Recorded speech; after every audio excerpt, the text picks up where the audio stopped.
Hello welcome back to the new reaction video. और अभी जिस वीडियो के ऊपर मैं रिएक्ट करने वाला हूँ, इस वीडियो का टाइटल है Indian rupees voted over dollar by 18 countries for world trade. अच्छा, ये पिछले दिनों ट्विटर के ऊपर भी एक ट्रेंड चल रहा था, पाकिस्तान में भी ट्रेंड चल रहा था ट्विटर पे कि इंडियन जो है रुपीज़ वो काफ़ी सारे कंट्रीज़ में स्टार्ट हो गई है उसकी।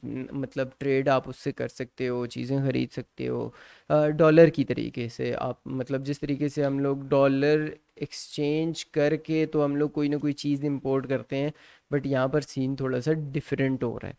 तो आप इंडियन रुपीज़ में, जो इंडिया के लोग हैं वो इंडियन रुपीज़ में ही कहीं ना कहीं से ट्रेड कर सकते हैं, चीज़ें ख़रीद सकते हैं। तो उसी से रिलेटेड वीडियो है, गौरव भैया की वीडियो है, तो फिर बहुत सारी इंफॉर्मेशन से रिलेटेड इंफॉर्मेशन से भरी पड़ी होनी है।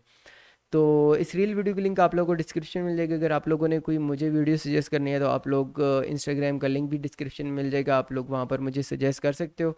तो चैनल को सब्सक्राइब भी कर दो, लाइक कर दो, शेयर कर दो। तो लेट्स गो, स्टार्ट करते हैं। सिंगर मिका सिंह ने रिसेंटली एक ट्वीट डाला जिसमें उन्होंने दोहा कतर में इंडियन रुपीस देकर शॉपिंग और डिनर की। हाँ, आज लेजिट यही यही यही पिक्चर भी लगी हुई थी बहुत सारी जगहों पे, और यही ट्वीट भी देखा था मैंने। इंडियन रुपीस अमेरिकन डॉलर्स को ग्लोबली रिप्लेस करने की रेस में शामिल हो गए। इन 18 नाइस। कंट्रीज ने आईएनआर में ट्रेड करना ओ, शुरू भी कर रशिया। दिया। ऑफ कोर्स उनमें से एक है रशिया, जिसके साथ अकेले ही ट्रेड करके इंडिया ने पूरे 30 बिलियन डॉलर्स अपने बचाए। This is 30 phenomenal victory for billion India. Dollar. इसे देखकर और 35 कंट्रीज ने भी नाइस। इस मैकेनिज्म में ऐड होने का अपना इंटरेस्ट जाहिर कर दिया है। वेल, हेलो फ्रेंड्स, मैं हूं गौरव ठाकुर। और रीसेंट वॉर क्राइसिस सिचुएशन में या कोई भी वॉर क्राइसिस में किसी भी कंट्री को इकोनॉमिकली आइसोलेट करने के लिए यूएसए अक्सर अपनी करेंसी को एज अ वेपन यूज करता है। अब ऐसे सिचुएशन में ना यूएस की स्ट्रैटेजी को समझकर इंडियन रुपी एक ग्लोबल इमर्जिंग करेंसी बनकर उभर आया है, जिसने सिर्फ रशिया के साथ आईएनआर में ट्रेड करके ही बिलियंस ऑफ डॉलर्स का फॉरेन रिजर्व सेव किया। अब ये भारत के लिए वो टर्निंग पॉइंट था जिसने रुपी को अपना पहला ग्लोबल एक्सेप्टेंस और एक नई पहचान दे दी। Kind of like a step towards dedollarization, जो आज बहुत सारी कंट्रीज चाहती है। अब इसी चीज का इनिशिएटिव यूरोप की एक मेजर कंट्री फ्रांस भी ले रही है। BRICS countries, of course you know, उन्होंने भी अपने इस एम्बिशन को फॉलो करके खुद की एक नई करेंसी इंट्रोड्यूस करने का डिसीजन ले लिया है। Oil rich country Saudi Arabia भी अब एक ऑप्शनल करेंसी की तलाश में है, और शायद इसीलिए 41 इयर्स में पहली बार चाइना के साथ ऑयल ट्रेड करने उसने पेट्रो डॉलर यानी पेट्रोलियम बेचकर कमाए यूएस डॉलर्स को स्क्रैप करके युआन में ट्रेड किया है। इसी स्टैंड को मेंटेन करते हुए भी सऊदी अब इंडिया से भी ऑयल ट्रेड रुपीस में ही करने वाला है, जिससे आईएनआर का ग्रोथ और स्कोप और भी। यार, ये तो बहुत बड़ी अचीवमेंट है इंडिया के लिए। मतलब अगर इंडिया ये करने लग गया बहुत सारे कंट्रीज के साथ, तो इनकी तो सारी की सारी प्रॉब्लम्स ही हल हो जानी है। ज्यादा बढ़ जाएगा। इस सब की वजह से यूएस डॉलर का यूज डे बाय डे कम हो रहा है। बट मेरे हिसाब से कहीं ना कहीं इस डी डॉलराइजेशन के प्रोसेस में अमेरिका खुद भी उतना ही जिम्मेदार है। आपको नहीं लगता? रशिया, जिसे यूएस ने यूक्रेन वॉर के कारण स्विफ्ट सिस्टम से बाहर कर दिया था, इससे दुनिया के 4th लार्जेस्ट डॉलर रिजर्व्स, सारे रशियन रिजर्व्स फ्रीज यानी कि वैल्यूलेस हो गए। इन सैंक्शंस को ओवरकम करने के लिए रशिया ने अपने एलाइज ईरान और चाइना के साथ डॉलर को बाईपास करके दूसरे करेंसीज में ट्रेड करना शुरू कर दिया, making them more valuable. Iran और रशिया ने तो यहां तक अब ट्रेड के लिए क्रिप्टो करेंसीज का यूज तक शुरू कर दिया है, जिसके लिए उन्होंने स्टेबल कॉइन। लेकिन अगर क्रिप्टो करेंसी या स्टेबल ये इस तरह के कॉइन्स वगैरह से अगर करेंगे तब भी तो प्रॉब्लम आएगी, क्योंकि वो भी सारा का सारा अमेरिकन के हाथ में ही है। नाम का एक गोल्ड बैक क्रिप्टो इंट्रोड्यूस किया, और इसे ईरान ने $10 मिलियन वर्थ के नए ऑर्डर्स दिए। यूएसए के साइड से अगर देखें तो बात कुछ ऐसी है कि यूएसए के मेजर बैंक्स कई टेक्नोलॉजिकल स्टार्टअप्स को गुडविल के बेस पर लोन देते हैं, और यही रीजन था सिलिकॉन वैली बैंक के फेलियर का भी, जिसने ऐसे 10,000 स्टार्टअप्स में इन्वेस्ट किया था जो आगे चलकर कंप्लीटली फेल हो। और ऐसे कई इंसिडेंट्स का रिपल इफेक्ट यूएसए ट्रेजरी पर यूं पड़ा कि 25 सालों में उनके फॉरेन रिजर्व्स सबसे लोएस्ट पॉइंट पर ड्रॉप हुए हैं। अब इन दोनों फैक्टर्स की वजह से डॉलर, जो 1990 में ग्लोबल मार्केट का 80% शेयर होल्ड करता था, वहीं आज 2022 में ड्रॉप होकर 59% पर गिर चुका है। इस सिचुएशन को प्रॉफिटेबली लेवरेज करने के लिए लेकिन ये इंडियन चीज देखो गवर्नमेंट ने 2 कितना मेजर स्टेप्स लिए। कितना लंबा अरसा उसने किस तरीके से, मतलब कितने लंबे अरसे में बिल्कुल बहुत, फिर भी उस हिसाब से कम डाउन हुआ है। पहला तो एक नया रुपी ट्रेड मैकेनिज्म लॉन्च किया गया जिसके तहत दुनिया के सभी कंट्रीज अपना एक वॉस्ट्रो अकाउंट इंडियन बैंक में खोलकर जुड़ सकते हैं। वॉस्ट्रो अकाउंट एक ट्रेडिंग अकाउंट होता है बेसिकली, जो बाहर के देशों की बैंकें इंडियन बैंक्स में खोलती है और इसमें फॉरेन ट्रेडर्स अपने पेमेंट्स ट्रांसफर या रिसीव कर सकते हैं। इस सिस्टम के बारे में मैंने एक्सट्रीमली डिटेल में इस वीडियो में कवर किया है, जिसे आप इससे पहले या इस वीडियो के बाद भी आराम से देख सकते हैं। दूसरा स्टेप जो गवर्नमेंट ने लिया, गवर्नमेंट ने रुपीस का इंटरनेशनल यूज बढ़ाने के लिए एसेट्स के तौर पर मसाला बॉन्ड्स को एलोकेट किया। अब जनरली बॉन्ड्स ना फॉरेन मार्केट में डॉलर्स में ट्रेड होते हैं, मगर वहीं पर ये मसाला बॉन्ड्स पहले हैं जो इंटरनेशनल मार्केट में इंडियन रुपीस में ट्रेड हो रहे हैं, और शायद इसीलिए इसका नाम भी मसाला एक इंडिक नेम दिया गया है। ये स्टेप्स काफी सक्सेसफुल है क्योंकि आज आरबीआई के एफर्ट्स से रुपी साउथ एशियन रिजर्व करेंसी जैसे काफी पॉपुलर हो रहा है। रुपी का रोल इतना बढ़ चुका है कि वो अब ऐसे ट्रेड में भी यूज होने लगा है जहां पर इंडिया खुद शामिल ही नहीं है। जैसे फॉर एग्जांपल देखो, इंडिया का रुपया अगर सऊदीया में बात करें और यूएई में बात करें या तो मलेशिया वगैरह या इस तरह के जो आसपास के कंट्रीज़ हैं जहाँ पर इंडियंस काफ़ी ज़रा जॉब करते हैं या इंडियंस के बिजनेस हैं, तो वहाँ पर ऑलरेडी काफ़ी स्ट्रॉन्ग है इंडियन।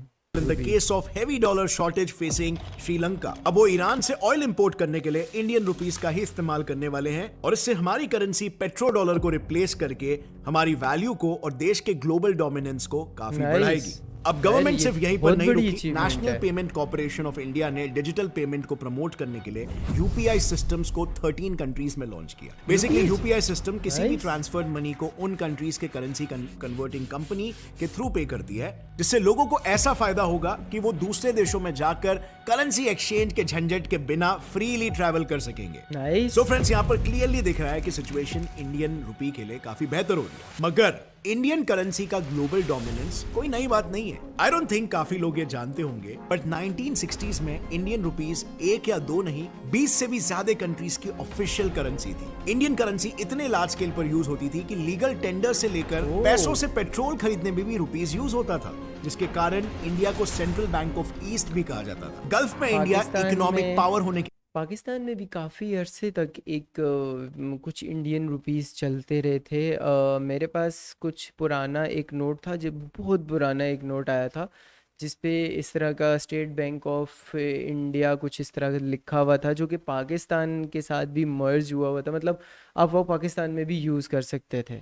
कारण इंडियन गवर्नमेंट ने करेंसी को गल्फ रुपीस का भी नाम दिया था, और ये करेंसी नोट्स कंट्रीज को आरबीआई के साथ गोल्ड एक्सचेंज करने पर प्रोवाइड किए जाते थे। जैसे फॉर एग्जांपल ये है 60s के दशक में यूएई और बाकी कंट्रीज में चलने वाले इंडियन नोट्स। इंडियन गवर्नमेंट्स ने अपने करेंसी का रीच सिर्फ इन्हीं लोगों के लिए सीमित नहीं रखा। साउथ एशियन कंट्रीज से जो भी मुस्लिम्स हज के लिए सऊदी अरेबिया जाते थे, उनके लिए भी ये स्पेशल नोट्स अवेलेबल थे, और ये उसी दौर की बात है जब रुपीस का कंपैरिजन डॉलर के साथ ऑलमोस्ट इक्वल था। अब शायद करंट इंडियन गवर्नमेंट उस एरा को वापस लाने की कोशिश कर रही है, और इस अप्रोच की शुरुआत हमारे नेबरिंग कंट्रीज में हो भी चुकी है, और ये इसीलिए क्योंकि साउथ एशिया के मोस्ट कंट्रीज अब डॉलर क्राइसिस से गुजर रहे हैं, और इंडियन रुपीस का इंटरनेशनल मार्केट में इन्फ्लुएंस उनके लिए एक बड़ा रिलीफ होगा, क्योंकि वो अब से अपने फॉरेन रिजर्व्स आईएनआर में पे कर सकते हैं। और आज साउथ एशिया में रुपीस वाइडली यूज भी हो रहा है, और इसीलिए इसे साउथ एशिया की रिजर्व करेंसी बुलाया जा रहा है। श्रीलंका के हेड ऑफ कॉमर्स ने खुद ये कहा है कि रुपीस में ट्रेड करने से उनका 50% ट्रांजैक्शन कॉस्ट बच रहा है,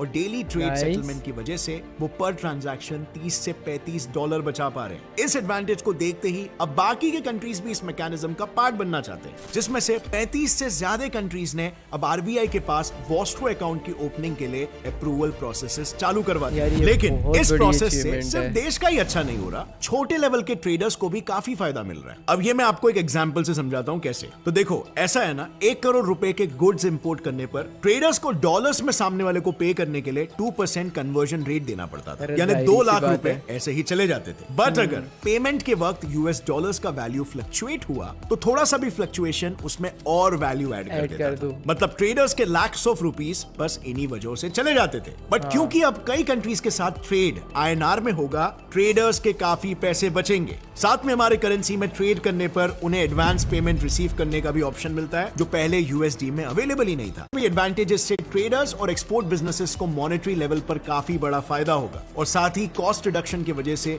दुनिया भर में इंडियन बिजनेसेस और भी ज्यादा कॉम्पिटिटिव और सस्टेनेबल बनने लग जाएंगे। इस सब से इंडिया का जो इंपोर्ट और एक्सपोर्ट ट्रेड डेफिसिट है वो फिल अप हो जाएगा, क्योंकि इंडियन रुपीस डॉलर को रिप्लेस करके फ्लक्चुएशन से बचेगा और इससे इंडिया बैलेंस और जाहिर सी बात है इसमें सबसे ज़्यादा इंडिया को इसलिए भी फ़ायदा होगा क्योंकि उनकी करेंसी एक बिल्कुल डॉलर के मुकाबले में उसी तरीके से चल रही है। मतलब उनकी सिर्फ वो खुद नहीं यूज़ कर रहे, बाकी की कंट्रीज़ भी उन्हीं की करेंसी को यूज़ करेंगे, तो जाहिर सी बात है एक करेंसी की पावर बढ़ जाएगी, पेमेंट को स्टेबल कर पाएगा एंड हेंस आगे से यूएसडी पर लगने वाले कोई भी फेडरल लॉ से ट्रेडर्स को कोई फर्क नहीं पड़ेगा। कोई फर्क नहीं पड़ेगा। ये फायदे सिर्फ ट्रेडर्स तक ही रिस्ट्रिक्टेड नहीं है, इन्वेस्टर्स के लिए भी रूपी अब एक इंपॉर्टेंट रोल प्ले कर रहा है, रूपी की बढ़ती डिमांड से प्रॉफिट दिलाकर। यही रूपी जो 1999 में वर्ल्ड ट्रेड शेयर का 0.2% ही सिर्फ होल्ड करता था, आज वही बढ़कर 1.6% पर पहुंच चुका है और यहां से ये बस बढ़ते ही जाने वाला है,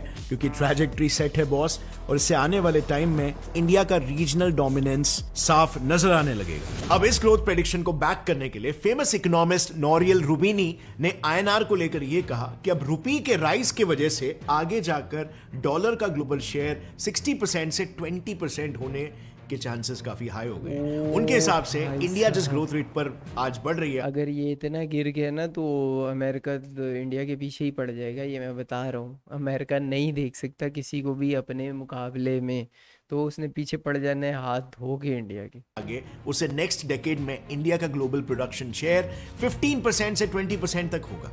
सो यस, इंडिया का करंट सिचुएशन देखकर इंडिया का फ्यूचर काफी ब्राइट लग रहा है। मगर वहीं पर दूसरी तरफ हमारे देश के ऑपोजिशन पार्टीज कुछ ऐसे क्रिटिसाइज कर रहे हैं, कुछ मुद्दे चाहिए होते हैं, हमेशा कुछ ना कुछ क्रिटिसिज्म जारी रखने के लिए, जो मेरे ओपिनियन में इतनी बुरी बात भी नहीं है, क्योंकि इससे जो गवर्नमेंट काम कर रही है उस पर अकाउंटेबिलिटी भी बनी रहती है। बट फ्रेंड्स, यहां पर मेरा पर्सनल ओपिनियन ये है कि इस वक्त में जहां पर इंडिया पूरी कोशिश कर रहा है आगे बढ़ने के लिए, हम बहुत सारे रिफॉर्म्स ला रहे हैं और बहुत सारे न्यू डेवलपमेंट्स ला रहे हैं, तो इस वक्त में नेशनलिज्म की हमें सबसे ज्यादा जरूरत है, क्योंकि ऐसे सिचुएशन में अगर हम अपनी कंट्री को सपोर्ट नहीं करें और डेवलपमेंट में खुद अपने हाथ आगे नहीं बढ़ाए तो कैसे चलेगा। काइंड ऑफ लाइक अगर आप स्टेडियम में इंडिया का मैच देखने जाते हो तो आप इंडियन प्लेयर्स के लिए सपोर्ट नहीं करते हो क्या? और इससे most of the Indian players ने एग्री किया है, उनका हौसला और उनका परफॉर्मेंस और भी ज्यादा बढ़ता है, क्योंकि हमारा सपोर्ट हमारे nationalist intentions acts as a catalyst. Anyway, talking about infrastructural development on the other hand, क्या आपको पता है इंडिया के फाइनेंशियल कैपिटल मुंबई, जो कि हमेशा से कंजेस्टेड और क्राउडेड रहा था, ट्रैफिक की प्रॉब्लम यहां पर सबसे ज्यादा थी, यहां पर एक नया मैसिव कोस्टल रोड प्रोजेक्ट बन रहा है, जिसके बारे में मैंने इस वीडियो में डिटेल में कवर किया, इसे देखना मत भूलना। और अगर इस वीडियो से आपको कुछ यार, जैसे कि मैंने बताया था पहले ही कि वीडियोस काफ़ी इंफॉर्मेटिव होती हैं, तो यहाँ पर करेंसी की बात है, करेंसी को पावरफुल करने की बात है, और वो जिस तरीके से दिखाई दे रहा है ना कि जो इस पे काम हो रहे हैं और जिस तरीके से ये काम चल रहा है और जिस तरीके से ये ट्रेड बाकी की कंट्रीज़ भी करना चाह रहे हैं इंडियन रुपीज़ के अंदर और डॉलर से जान छुड़ाना चाह रहे हैं, तो ये इस चीज़ की निशानी है कि इंडिया इस टाइम पे बहुत फास्ट ग्रोइंग एक अपनी कंट्री भी है और अपनी इकॉनमी को भी बहुत फास्ट ग्रो कर रहा है। और दूसरा ये कि ट्रेड के मामले में इंडिया वैसे ही पहले ही बहुत मतलब काफ़ी आगे तक जा चुका है, बहुत सारे कंट्रीज़ के साथ इसकी ट्रेड तब भी बंद नहीं हुई जिस टाइम पे वॉर्स की सिचुएशंस थी। तो अभी भी अगर इंडिया का ये काम हो जाता है, बाकी के और भी मज़ीद कंट्रीज़ इसके साथ जुड़ जाते हैं, तो इनका रुपया तो ऑलमोस्ट मेरे ख्याल से डॉलर के बराबर वापस से चले जाना है। मतलब जो इस टाइम पे मेरे ख्याल से इंडिया में डॉलर 100 समथिंग का है या कुछ का हुआ है या 80 समथिंग है, मतलब 80 समथिंग का कुछ है, तो वो चले जाना है वापस से एक के बराबर एक हो जाना है, तो बहुत मज़े का टाइम होगा इंडियंस के लिए। तो खैर, वीडियो काफ़ी इंटरेस्टिंग थी, और अगर आप लोगों को भी अच्छी लगी है तो please guys like and share and comment ज़रूर करना और सब्सक्राइब करना बिल्कुल भी नहीं भूलना है। अगर आप लोग भी किसी और वीडियो के ऊपर रिएक्शन चाहते हो तो मुझे कमेंट सेक्शन के अंदर, नहीं तो इंस्टाग्राम पे लिंक आप लोग मुझे भेज सकते हो। तो मैं मिलता हूँ एक और वीडियो के साथ, तब तक के लिए बाय बाय।